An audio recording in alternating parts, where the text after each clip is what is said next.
মানুষের আবাসিক হোটেলের কথা সবারই জানা, কিন্তু গরুর আবাসিক হোটেল? আশ্চর্য হলেও সত্যি, টাঙ্গাইলের ভুয়াপুর উপজেলার গোবিন্দাসীতে রয়েছে গরুর আবাসিক হোটেল। পশুর হাট ঘিরে এখানে গড়ে উঠেছে এই হোটেল। শুধু গরু ছাগলের থাকার ব্যবস্থা নয়, আছে খাবারের ব্যবস্থাও। এসব হোটেলের আয়ে চলছে কয়েকশো পরিবার। গরুর আবাসিক হোটেল শুনে হয়তো অনেকেই অবাক হবেন। খুব বেশি দূরে নয়, টাঙ্গাইলের ভুয়াপুর উপজেলার গোবিন্দাসী এলাকায় গড়ে উঠেছে এ ধরনের আবাসিক হোটেল। ৮০-র দশকে দেশের বিভিন্ন স্থান থেকে আসা গরুর পাইকাররা হাটের আশপাশে মানুষের বাড়ির সামনে পশু এনে জড়ো করত। তখন গোয়ালে থাকার জায়গা দিত বাড়ির মালিকরা। পরে ধীরে ধীরে তা বাণিজ্যিক রূপ পায়। এটা বোর্ডিং সিস্টেম বলা হয়, গেস্ট হাউস।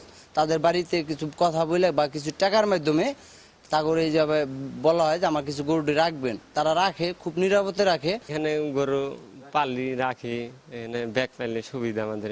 যদি এরকম আমাকে থাকা ব্যবস্থা যদি না হইতো তাহলে গরু আমাকে বাড়ি যাইতে চলে যেতে হইতো।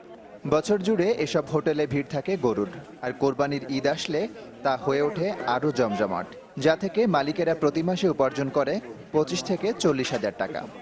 বিভিন্ন জায়গা থেকে আসে, এরা আমার বাদ থাকে, আমার বাদ খাওয়া দাওয়া সব কিছু দিকে খুব এরা সুবিধার্থে পায়, আমিও 2 পয়সা পাই।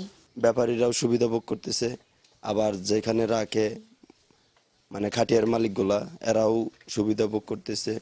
একটা গরু রাখলে গেলা মনে করেন যে 10 টাকা পিস দেয়। গরুর এসব আবাসিক হোটেলের আয় থেকেই সংসারের চাকা সচল রাখছেন এই অঞ্চলের 2.5 শতাধিক পরিবার। Desk report, channel 24।